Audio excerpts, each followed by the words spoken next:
어수선한데 좀 앞으로 좀 경제나 이런 게 좀 많이 좀 좋아졌으면 하는 그런 바람으로 많이 소원을 빌었습니다.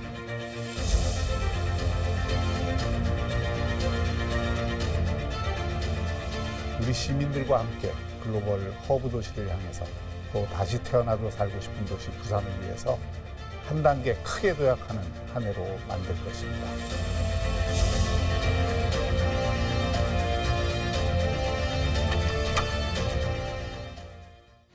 안녕하십니까, 조경근입니다. 오늘은 2025년 새해 부산시정 박형준 부산시장과 함께 알아봅니다. 제주항공 여객기 참사 관련해 부산 지역 공항 안전 문제도 살펴보겠습니다.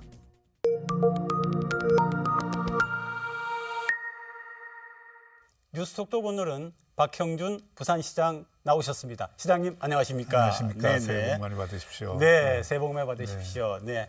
시장님 당연히 먼저 부산 시민분들께 인사 부탁드립니다. 존경하는 시민 여러분, 새해 복 많이 받으십시오. 여러모로 지금 마음이 무거우실 줄 압니다. 금년 한 해를 이렇게 저희가 좀 어두운 마음으로 시작하지만 금년 말에는 우리 마음이 훨씬 밝아지고 나라나 우리 부산이나 모두 희망에 가득 찬 연말이 될 수 있을 것으로 믿습니다. 그러게 하기 위해서 우리도 열심히 노력하겠습니다. 시민 여러분들을 주인으로 모시고 저희가 열심히 일하겠다는 말씀드립니다. 글로벌 허브 도시 그러면은 부산이 앞으로 나갈 방향이고 또 그 내용을 함축하고 있지 않습니까? 네, 그렇습니다. 그럼 작년에 안타깝게도 국회에서 법이 통과되지를 못했는데요. 그래도 또 올해 새해인데 정치 혼란이 지금 계속되고 있어가지고 어떻게 좀 진행을 해 나가실 건지 궁금합니다. 글로벌 허브 도시는 특별법을 통해서 우리가 완성이 될 수 있겠지만 그것은 기본적으로 우리 도시의 비전이고 글로벌 허브 도시로 향하는 길은 어떤 형태로든 저희가 멈출 수 없다고 생각합니다. 글로벌 허브 도시 특별법은 지금 국회에서 여야의 원칙적인 동의는 받았는데 지금 민주당 입장에서 자꾸 다른 법들하고 이거를 엮어갖고 처리를 하려고 하는 경향 때문에 사실상 발목이 좀 잡혀 있는 상황입니다. 더구나 이번에 정치 상황이 이렇게 바뀌다 보니까 이런 주요 지역 법안, 민생 법안들이 좀 뒤로 밀리는 경향이 있어서 그 점을 우리가 각별히 지금 주시하고 있고요. 작년 말에 제가 천막 농성을 통해서 여야의 저희 입장을 분명히 전달을 했고 160만 부산 시민들의 의지와 열정이 담긴 법안이기 때문에 이 요구를 무시하고 이 부산에서 어떤 정당이든 존립하기 힘들다라고 하는 점을 분명히 말씀드렸고요. 지금 여당은 여기에 대해서 중점 법안으로 지금 올라가 있습니다. 민주당이 이제 여기에 호응만 좀 해주면 될 거라고 생각하는데 금년이 아시다시피 이제 정치 계절이 될 가능성이 굉장히 높으니까 이런 정치 계절에 선거에서 표를 얻고자 하는 정당은 그 지역의 가장 간절한 바람을 등한시할 수가 없습니다.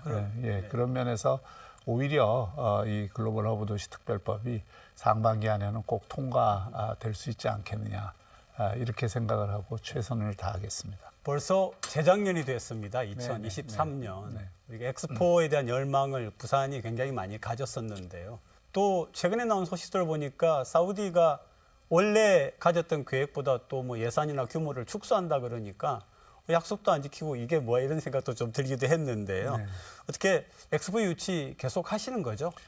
지난번 하여튼 엑스포 유치를 통해서 저희가 글로벌 허브 도시 비전을 세우고 추진을 했던 것인데 안타깝게도 엑스포 유치는 못했습니다만은 글로벌 허브 도시를 향한 우리의 길은 특별법이나 또 우리 도시의 여러 전략 속에 지금 힘차게 추진이 되고 있습니다.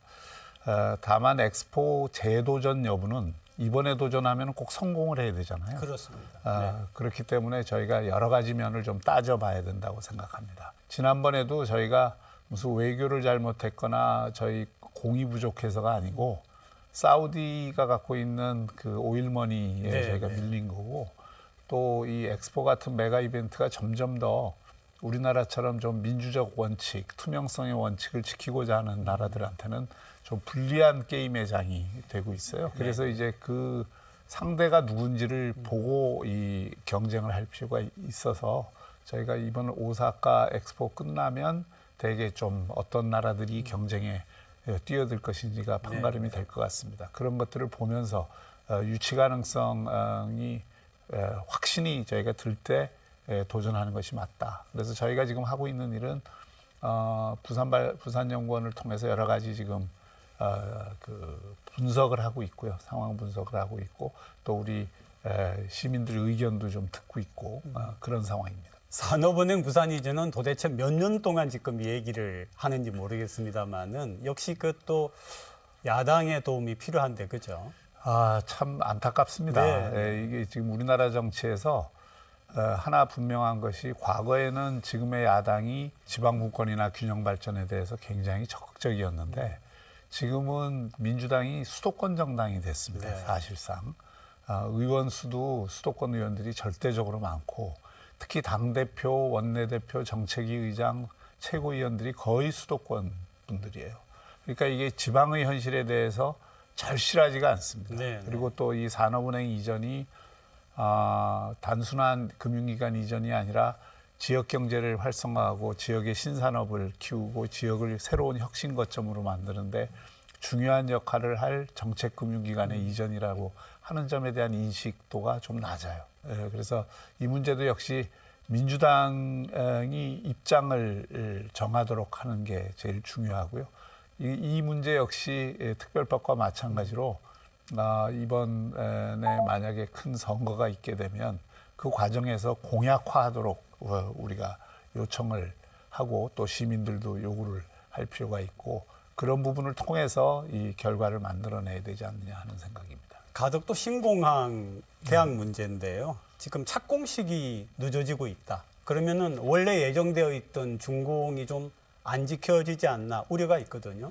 착공식이 늦어지는 건 아니고요. 네. 지금 저희가 가덕도 공항 추진에 있어서 두 가지 가장 중요한 과제가 누가 시공을 할 거냐, 그리고 그 시공사가 기본 계획을 어떻게 만드느냐 하는 네, 게 네. 하나였었고 또 하나는 국비 예산을 제대로 딸 수 있느냐가 두 번째 이슈였는데 그 두 가지가 지금 다 해결이 됐거든요. 그래서 현대건설을 비롯해서 컨소시엄이 구성이 돼서 지금 기본계획 중이고 내년 초에 그 기본계획이 나오면 거기에 따라서 저희가 바로 그 착공할 수 있는 그 기회를 갖게 될 것입니다. 그리고 그 과정에서도 지금 제일 중요한 것은 이제 뭐 보상이라든지 이런 문제들이 원만하게 네. 좀 타결이 될 필요가 있어서 그런 거는 우리 부산시가 앞장서서 열심히 하고 있고요. 내년에 한 1조 가까운 예산을 저희가 따놨습니다. 그래서 그 예산을 아마 그 착공이 일어나면 하반기에 공사가 일어날 것이기 네네. 때문에 거기에 최대한 이제 투입을 하려고 지금 계획 중입니다. 그리고 사실 에어부산 하면은 부산이 키운 네. 기업인데요. 네. 이 LCC 문제 또 에어부산 분리 매각이 진전이 없어서 부산에서는 부산 에어를 설립해야 된다 이런 얘기도 나오더라고요. 우리의 기본적인 원칙은 통합 LCC를 여기에 본부를 거점 부산에다가. 네네. 항공으로 만드는 것입니다. 그것이 가장 어떤 면에서는 큰 항공사를 여기에 거점 항공사로 만들고 또 기존의 그 항공사들이 갖고 있는 시스템을 그대로 가져올 수 있는 것이기 때문에 시간의 낭비가 없는 일이죠. 또 네. 다른 자원의 낭비가 없는 일이죠. 에어부산 분리 매각을 그동안 주장했던 그 상공회의소나 일부 의견들은 그 자체로 이게 안 된다는 걸 전제로 해서 이 에어부산 분리 매각을 주장을 해왔던 겁니다. 그것도 이제 저희가 하나의 대안으로는 생각할 수 있는데 네네. 가장 중요한 건 통합 LCC를 가져오는 게 효과적이고 의미 있는 일입니다. 그리고 새로 항공사를 만들자는 그 의견이 지금 나오고 있는데 그건 저희가 지금 검토하면 안 됩니다. 왜냐하면 그렇게 하면 그건 대한항공만 편하게 해주는 일이에요. 대한항공이 그럼 그거 하세요 하고 네네. 빠지는 네. 것만이거든요.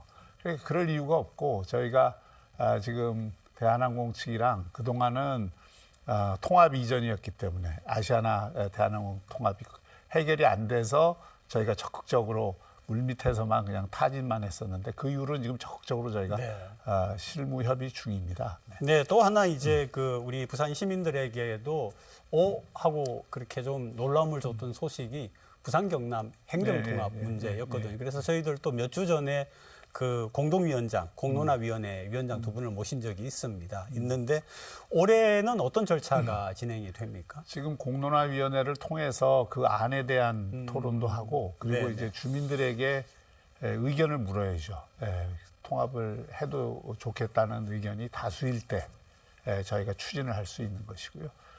그리고 또 그런 과정 속에서 많은 주민들이 부산 경남에서 동의를 하면 저희가 특별법을 이제 제출을 해야 됩니다. 그리고 특별법을 제출하고 그러면 언제 통합을 할 것이냐 하는 문제를 함께 논의를 해야죠. 근데 지금 정치 일정 자체가 상당히 좀 불투명한 측면이 생겼고 또 하나는 이번 이 사태를 거치면서 지금 개헌 논의가 굉장히 활발하게 진행이 될 가능성이 있거든요. 그래서 그런 문제하고 이게 분리되지가 않습니다. 왜냐하면 개헌을 한다면은 그건 중앙 권력을 어떻게 나눌 것인가도 문제지만 입법부 행정부의 문제이기도 하지만 또 이게 중앙과 지방의 권력을 어떤 식으로 분산하고 또 효과적으로 배분할 거냐. 그건 국가적으로는 후자가 더 중요할 수도 있거든요. 그래서 저는 이중분권이라는 말을 쓰는데 이 이중분권을 하는 개헌이 이루어진다면 거기에 우리 행정통합을 담아낼 수도 있고 또 연결을 할 수가 있습니다. 또 특별법 만들기도 그럼 더 쉬워지고 그러면 그런 어떤 새로운 제도들이 언제부터 시행될 거냐에 저희가 이제 맞추면 되거든요. 그래서 이제 그런 부분들을 우리가 함께 고려하면서 행정통합은 행정통합대로 진행을 할 것입니다.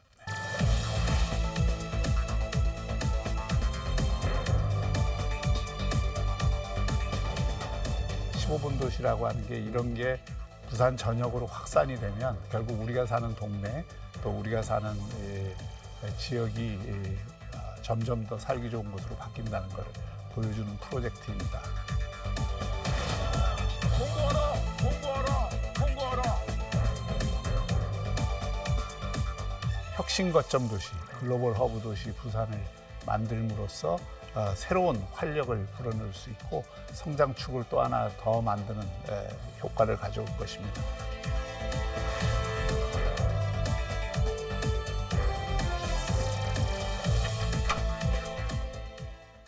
북항 재개발 1단계 부지에 해외 자본 4조 5천억 원을 유치를 했는데 더불어민주당이 좀 비판적이다. 이건 또 무슨 얘기입니까?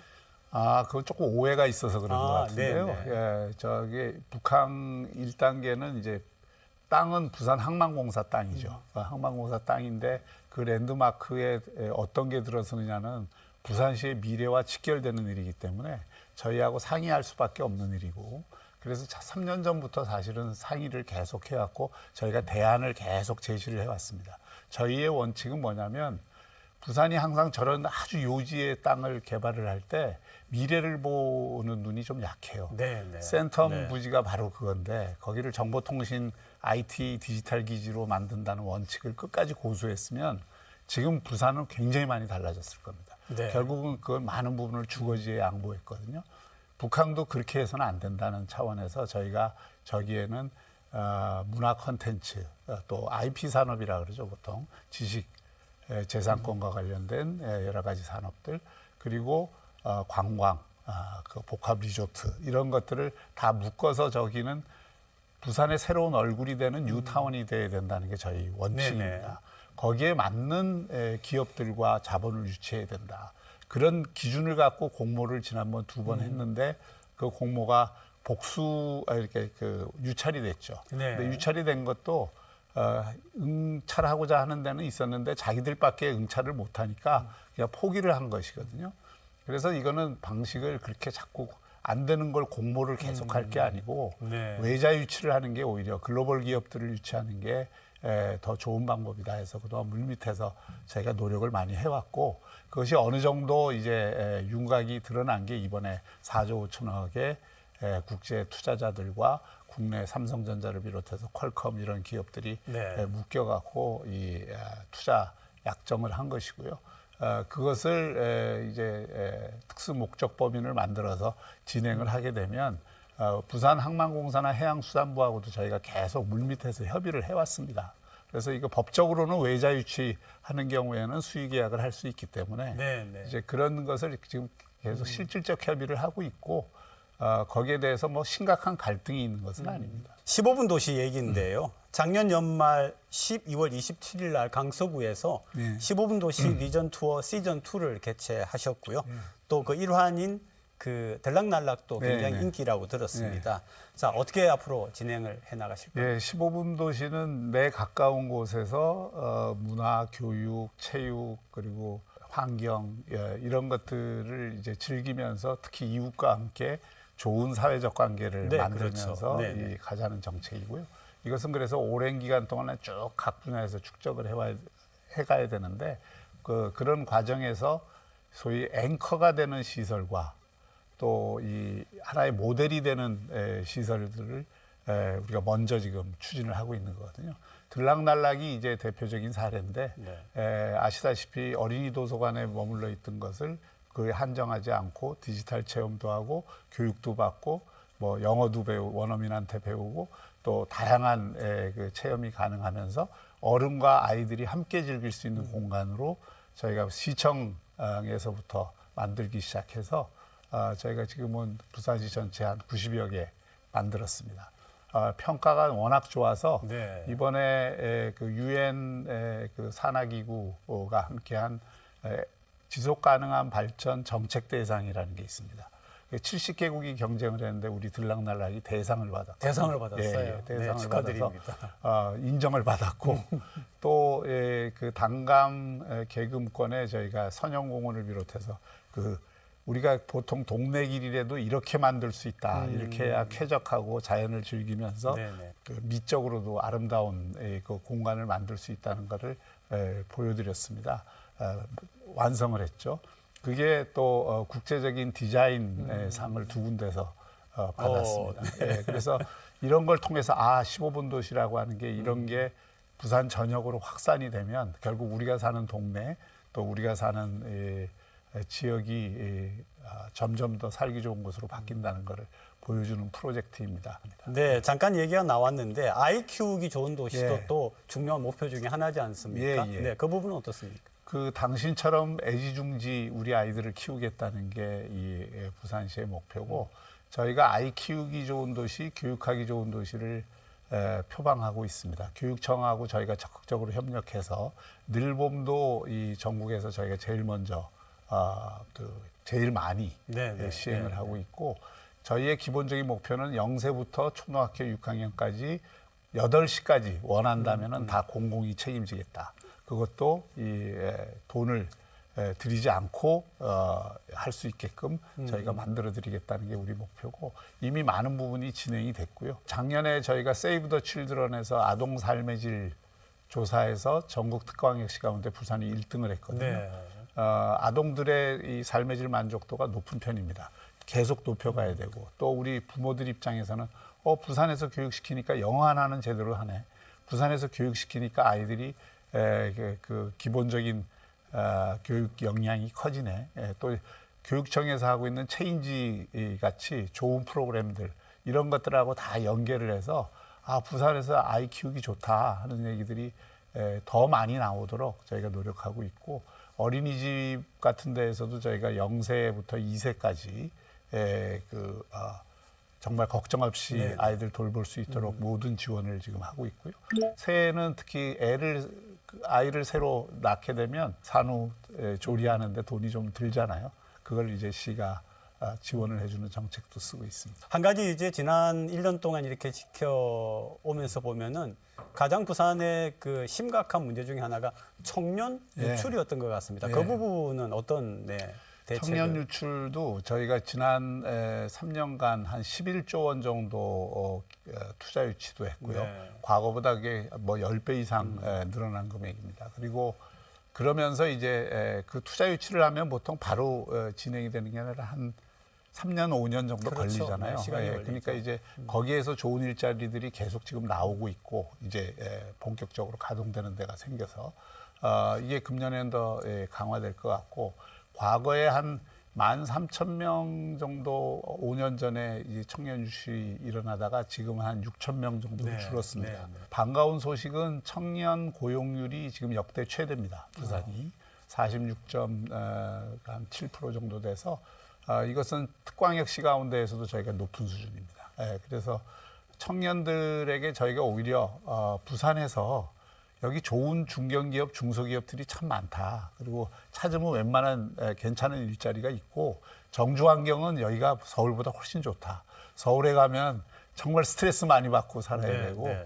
집 구하기도 어렵고 작년에 저희가 한 청년들에게 완전히 무상으로 임대해 주는 주택을 금년부터 시작해서 10,000호를 만들거든요. 30년까지. 결혼해서 아이 둘 낳으면 평생 무료로 이 임대주택을 네네. 하는 정책부터 해서 청년들에게도 6년간 무료로 하는 그런 것까지 10,000호를 저희가 공급을 합니다. 질 좋은 임대주택을 저희가 만들려고 노력을 하고 있고요. 그래서 정주 환경이나 일자리나 또 여러 가지 어떤 이곳이 재밌고 즐거운 도시고 쾌적한 도시이기 때문에 그런 걸 청년들이 이해를 한다면 지역에서 좀 더 일자리를 찾아보자 하는 분위기들이 형성이 될 거고 시 차원에서는 이걸 매칭을 해주기 위해서 지금 굉장히 노력하고 있습니다. 기업이 필요로 한 일손과 청년들이 원하는 일자리를 매칭을 하는데 이게 어떻게 보면은 지금 일자리가 없어서 떠난다고 하지만 한편에서는 지금 일손이 부족한 측면도 없어갖고요. 있죠. 굉장히 네. 고생을 합니다. 기업들이. 그래서 우리가 요 매칭 사업을 금년에는 굉장히 좀 많이 해서 청년들이 이제 지역 안 떠나고 여기에 자리 잡아야 되겠다는 생각을 더 많이 가질 수 있도록 하겠습니다.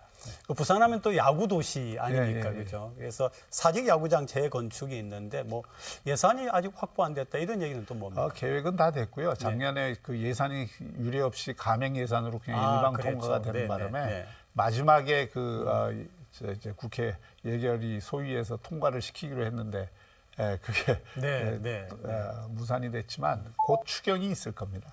추경이 있으면 추경에 저희가 반영할 수 있도록 최선을 다하겠습니다. 네, 그리고 25년 만에 메가 이벤트입니다. 네. 전국체전이 이제 부산에서 예, 열리는데요. 준비를 잘 하고 계시는 걸로. 네. 예, 그렇습니다. 이 전국체전을 그냥 의례적으로 열리는 매년 있는 그런 체육 행사로가 아니라 좀 특별한, 네. 좀 영어로 얘기하면 유니크한 좀 부산이 뭔가 보여야죠. 네, 그 네. 체전으로 만들기 위해서 저희가 예술 총감독도 박할린 선생을 모셨고요. 네.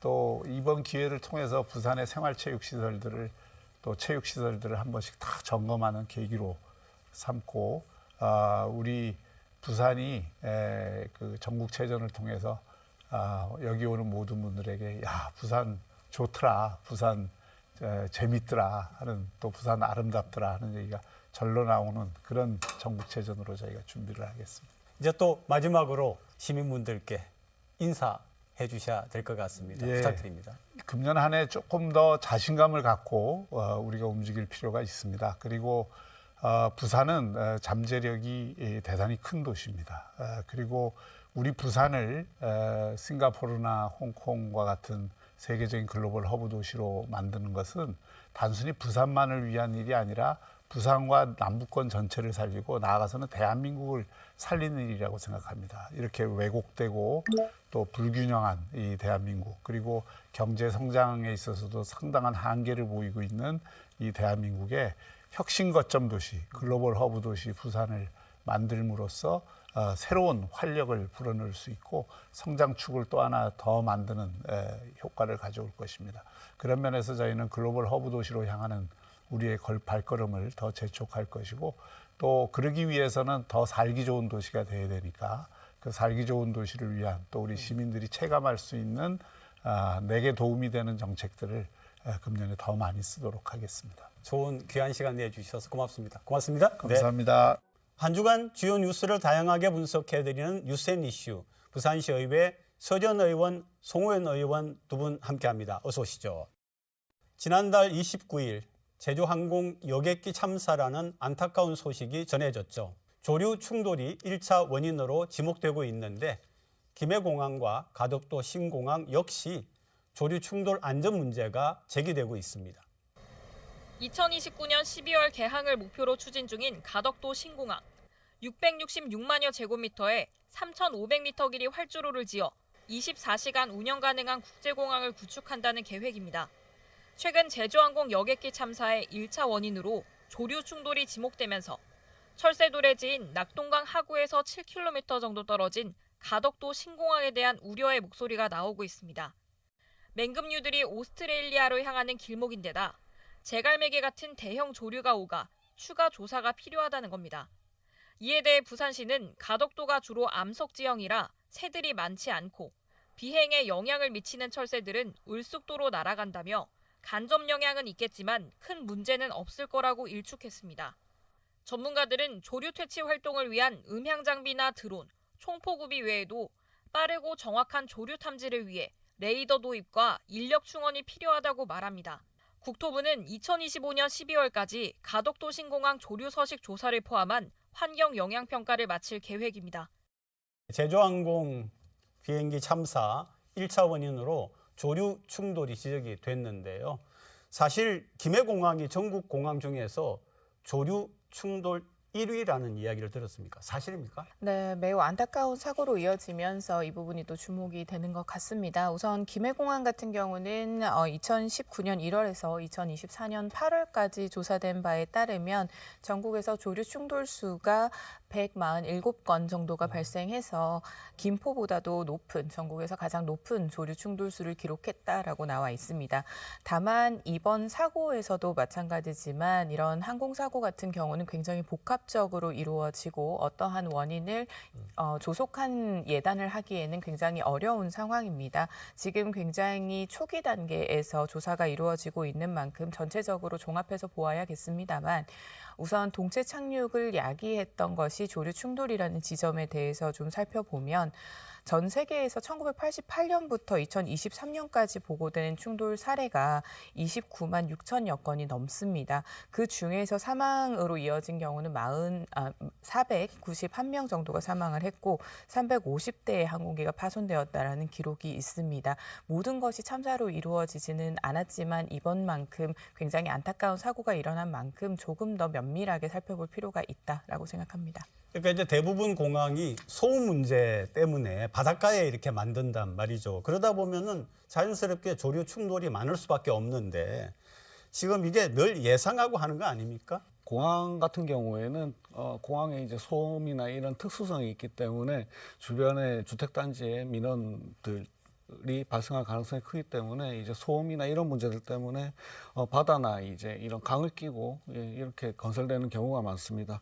그렇기 때문에 조류의 서식지나 조류 이동 경로가 이제 여기에 겹치는 그런 경우가 있기 때문에 결국에는 전문가들도 그 강이나 해안가에 공항이 들어가는 입지 특성에 따라서 그런 특성에 따라서 이제 그 조류나 이런 것들 충돌에 대한 예방이 무엇보다 안전을 위해서는 필요하다 그런 의견들을 주고 있는데 그런 방지 대책들을 보면은 그 조류를 이제 추정하는 레이더나 그리고 또 조류가 이제 그 항공기에 접근하지 못하게 하는 그래서 사운드 시스템 이런 것들을 통해서 예방하는 그런 것들이 필요한데 아직까지 국내 그 공항에는 도입이 많이 안 된 걸로 그렇게 파악하고 있습니다. 그러면 지금 국내 공항에는 도입이 잘 안 됐다고 하는데 김해공항이 그러면은 그런 상태에 있는 거예요?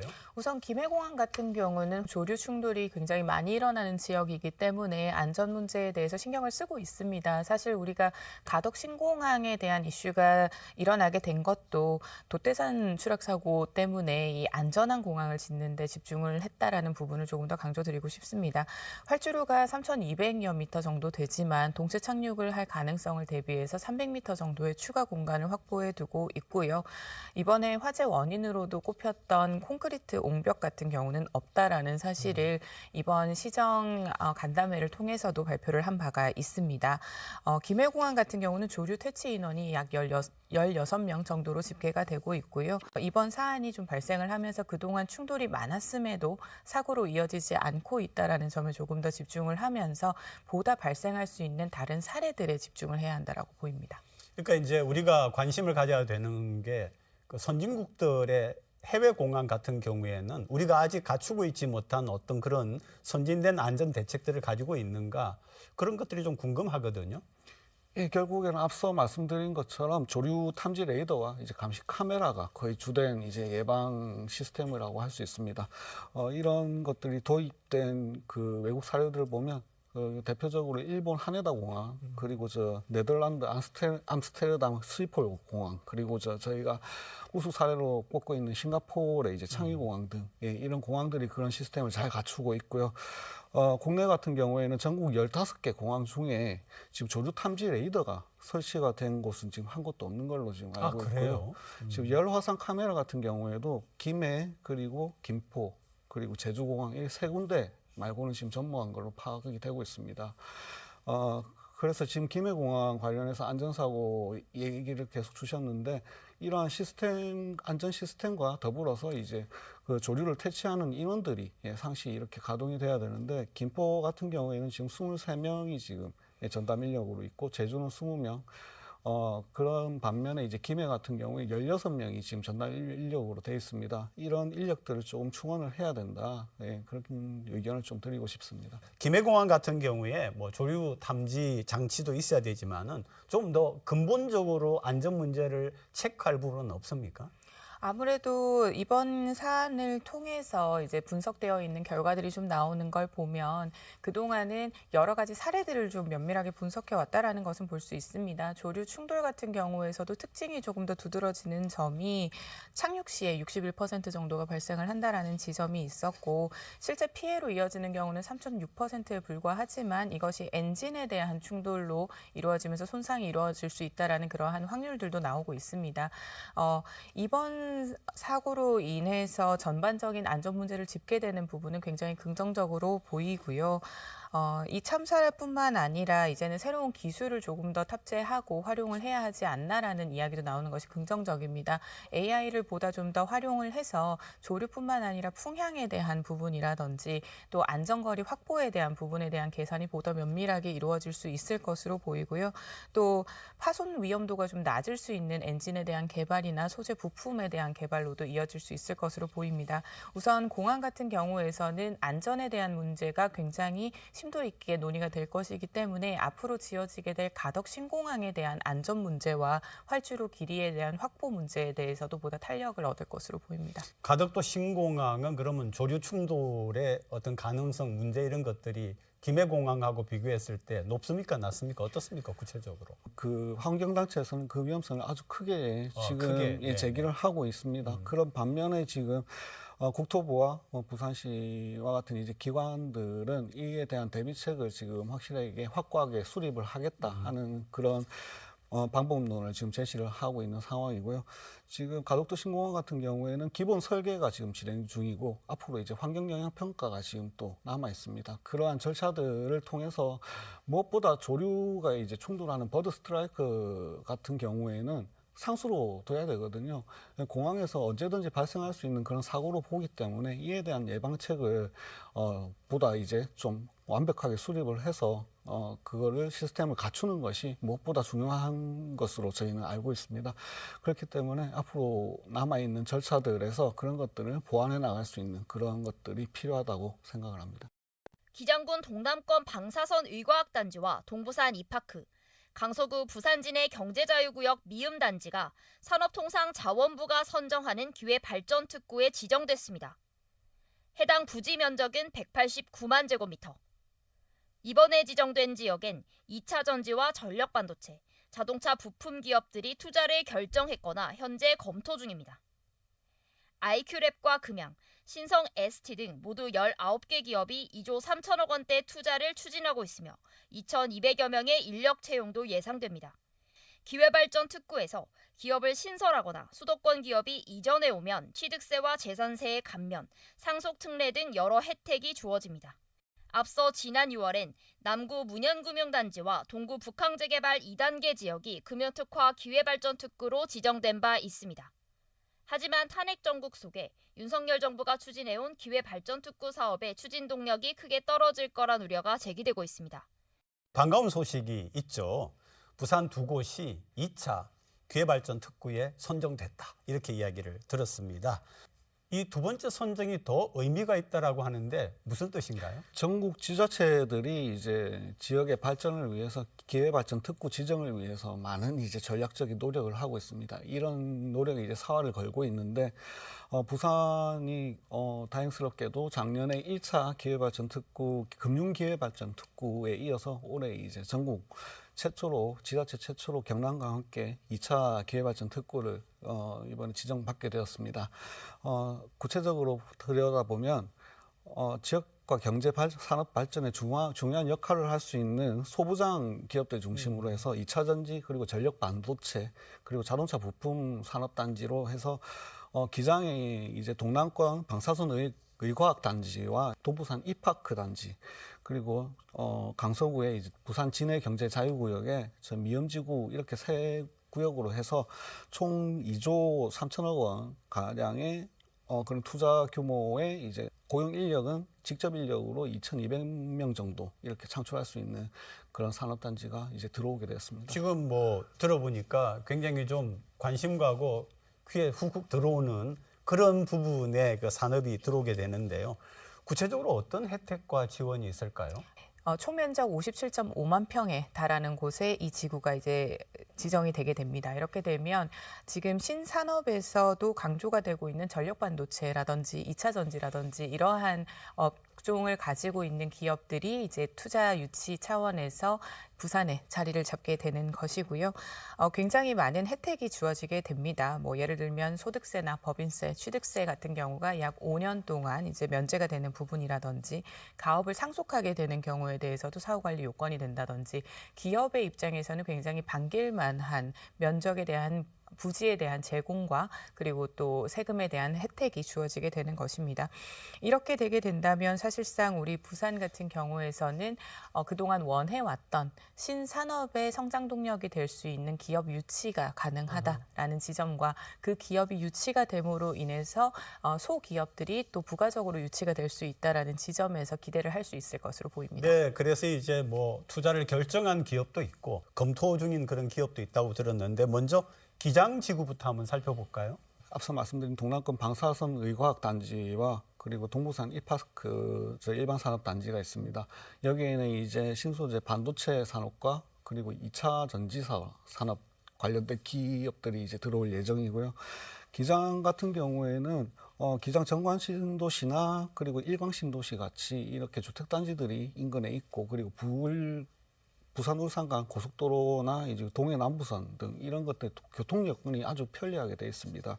저희가 기대하고 있는 그런 그 효과는 일단 생산 유발액이 이제 4조 3천억 원 정도 이제 저희 유발될 것으로 생각하고 간접적으로는 앞서 말씀드린 2,000명의 고용 인원들과 이제 거기에 파급되는 고용 유발 인원으로 해서 총 이제 한 15,000명 정도의 고용 유발 효과가 일어날 것으로 기대를 하고 있습니다. 강서지구는 어떻습니까? 뭐 강서지구 같은 경우는 이제 미음지구가 조성이 완료가 됐습니다. 그리고 그 안에 앵커 기업이라고 해서 이제 신성 ST가 들어오게 되는데 2차 전지 스마트 공장을 건립하게 될 예정입니다. 연간 1천억 정도의 부품 생산 거점 구축이 될 것이다라고 예상이 되고 있고요.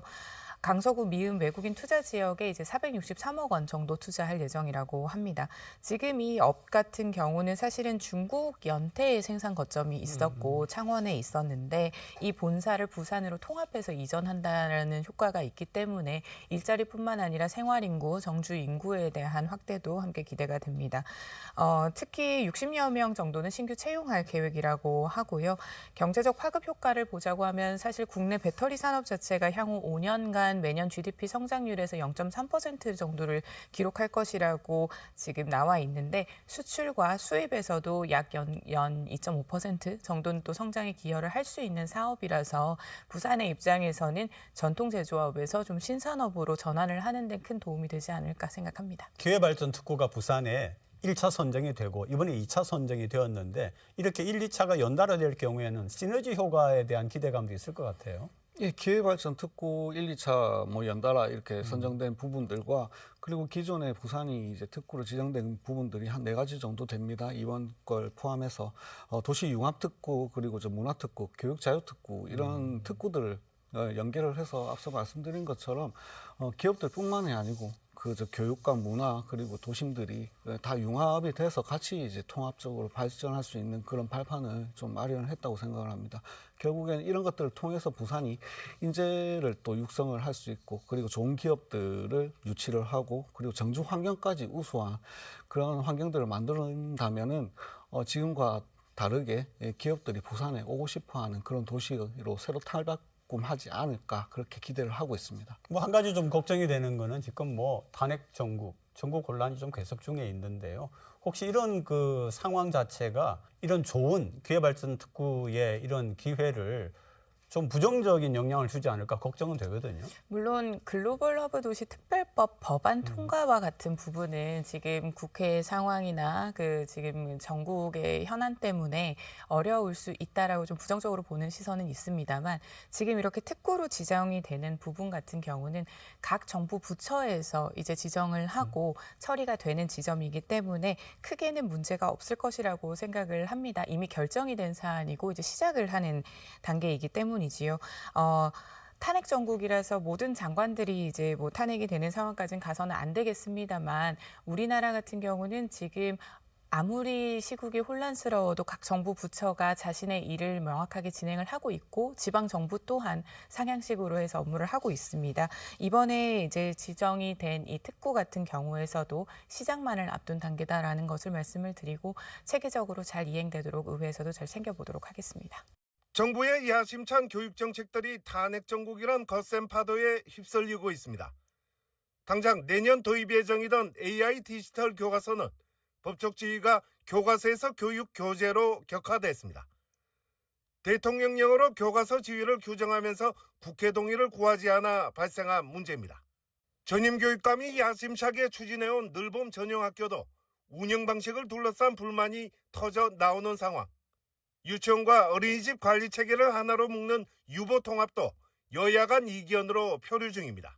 학령 인구 감소로 고심하는 지역 대학들도 불안하긴 마찬가지. 교육부의 지자체 이관 라이즈 사업과 1,000억 원 규모 글로컬 대학 30 지원 사업의 향방이 바뀌면 타격이 예상되기 때문입니다. 정치적 상황 변화에 따라 흔들리는 교육 정책. 미래 교육에 대한 지역의 불안감이 커지고 있습니다. 현재 부산 교육감이 부재 상태이다 보니까 그동안 열심히 추진해오던 정책이 과연 제대로 진행이 될 건가 하는 우려가 있거든요. 먼저 여러 정책 중에서 학력 신장 프로그램이 있었고요. 아침 챌린지 사업도 있었는데 이런 것들 제대로 계속 진행이 될까요? 학생들의 기초 학력을 제고하기 위한 부산형 학력 신장 시스템과 그리고 아이들이 이제 아침을 건강하게 시작할 수 있는 그런 운동을 통해서 건강하게 시작할 수 있는 아침 체인지 사업, 그리고 저 부산형 늘봄 학교라든지, 그리고 실업계 고교 이제 체제 개편, 그리고 특수학교의 여건 개선, 이런 사업들이 지금 있습니다.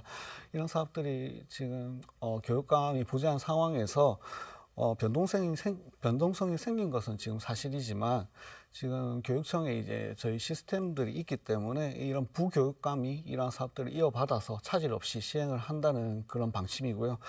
부산시의회에서도 이번 교육청의 이러한 예산들을 확보를 해서 차질 없이 시행을 하기 위한 그런 힘을 보태기도 했습니다. 또 하나 이제 관심을 끌었던 게 늘봄 학교였죠. 그러니까 부산에서 시작을 해가지고 전국적으로 확대되기도 했는데 부산 같은 경우에는 늘봄 학교 확대를 반대하는 좀 여론도 있다고 들었습니다. 늘봄 학교 이전에는 돌봄 교실이라는 프로그램이 존재를 했었습니다.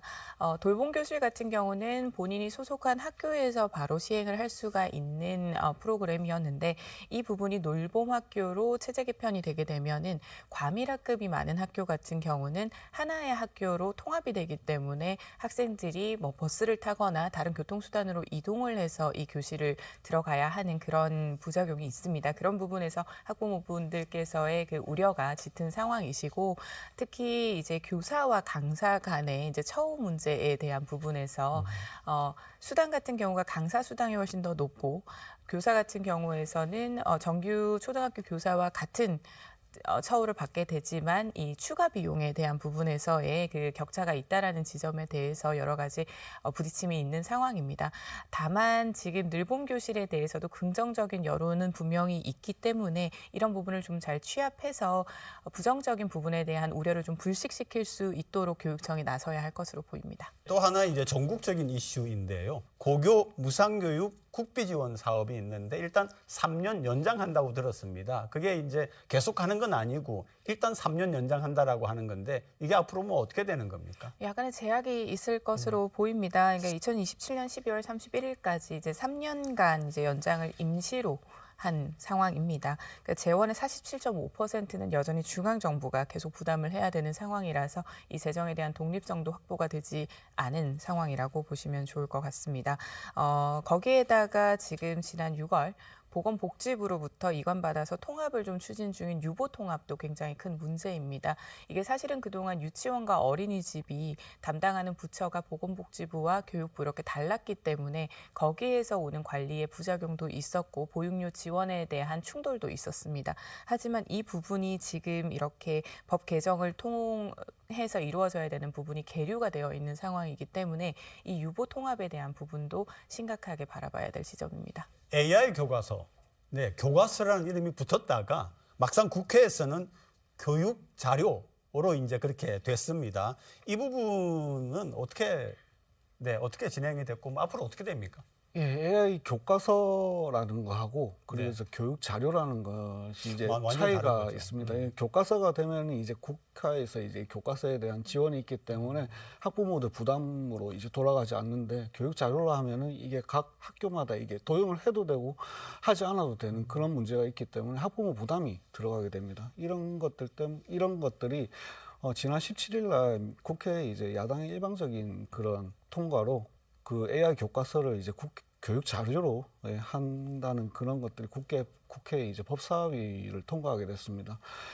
반드시 채택해야 되는 교과서와 달리 이제 학부모들한테 부담을 준다는 측면에서 교육 자료 같은 부분들이 되게 아쉽다는 말씀을 드리고 그리고 이런 부분들에 대한 이제 학부모들의 반발과 그리고 여당에서의 문제 제기 이런 것들도 있었던 상태입니다.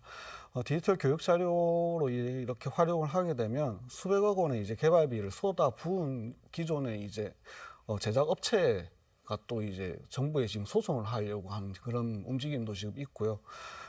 지금 학부모나 학교 측에 이제 이런 부담이 전가되는 것들을 통해서 교육의 이제 형평성이 지금 차이가 나는 그런 문제점도 지금 있습니다. 자, 두 분이 이제 마지막으로 교육을 담당하시는 분들 그리고 학부모분들 우리 학생들에게 하고 싶은 얘기 한마디씩 듣고 오늘 마무리하겠습니다. 네, 이게 최윤홍 부교육감의 권한대행 체제로 당분간 이제 운영이 될 텐데요.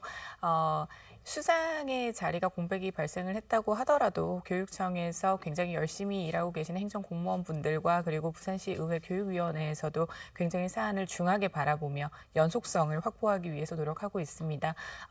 올해 4월 정도에 보궐선거가 이루어질 텐데 새롭게 들어오시는 교육감께서는 아마 그렇게 신규 정책을 아주 확장하거나 기존에 있는 정책을 크게 변화시키는 부분에서는 어려울 것으로 예상이 됩니다. 그러니까 한마음 한뜻으로 우리 부산에 있는 학생분들과 학부모분들께서 안정적으로 교육 생활을 계속 이어가실 수 있도록 저희도 최선을 다하도록 하겠습니다. 정치권의 이제 이런 논리들 때문에 교육 정책들이 하루아침에 이렇게 좌지우지 되는 게 결코 좋아 보이는 모습은 아닌 것 같습니다. 이러한 이 중요한 정책들을 정부에서 이제 장기적으로 지금 꾸리고 있는데 이런 것들이 일관성 있게 갈 수 있도록 저희도 열심히 돕고 정치권에서 그것들에 대해 가지고 좀 신경 쓸 수 있도록 그렇게 했으면 좋겠다는 바람을 드립니다. 오늘 두 분 고맙습니다.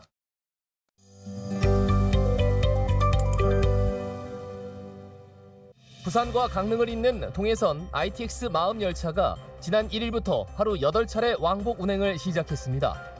부산 부전역에서 강릉역까지 소요시간은 4시간 50분이며 올해 말 KTX 이음 열차가 투입되면 해당 구간 소요시간은 4시간대 초반으로 줄게 됩니다. 국토교통부 주거실태 조사 결과에 따르면 지난해 부산에서 내 집을 마련하려면 6.7년 동안 월급을 한 푼도 안 쓰고 모아야 하는 것으로 나타났습니다. 이는 전년도 7.1년에 비해서는 다소 하락한 수치로 서울 13년, 수도권 8.5년에 비해서는 낮았습니다. 한편 부산의 소득 대비 임대료 비중은 16.9%로 서울 22.7%에 이어 전국에서 두 번째로 높았습니다. 국토교통부에 따르면 지난해 11월 부산의 준공업 미분양 주택은 1,692가구로 전달 1,744가구에 비해 52가구가 줄었습니다. 악성으로 평가되는 준공업 미분양은 한 달 사이 소폭 줄긴 했지만 지난 2010년 9월 1,717가구 이후 14년 만에 가장 많은 수준입니다. 부산시가 올해부터 2030 부산시 도시주거환경 정비 기본계획을 본격 시행합니다. 건축 디자인 혁신 시 기준 용적률이 주거관리구역은 최대 230%까지, 개발유도구역은 최대 270%까지 상향 조정됩니다. 또 지역 건설업체 활성화를 위해 가도급 인센티브를 6%에서 최대 15%로 확대합니다. 동래구가 복천동에 건립된 신청사에서 지난달 30일부터 행정 업무를 시작했습니다. 신청사는 지하 4층, 지상 9층 규모 2개 동으로 지어졌으며 당초 지난 2021년 완공 예정이었지만 동래읍성 유적 등이 발견되면서 3년 지연됐습니다. 2025년 새해가 시작되고 첫 방송입니다. 탄핵 정국과 여객기 참사로 들뜬 분위기보단 차분하고 엄숙한 마음으로 새해를 시작하고 있는데요.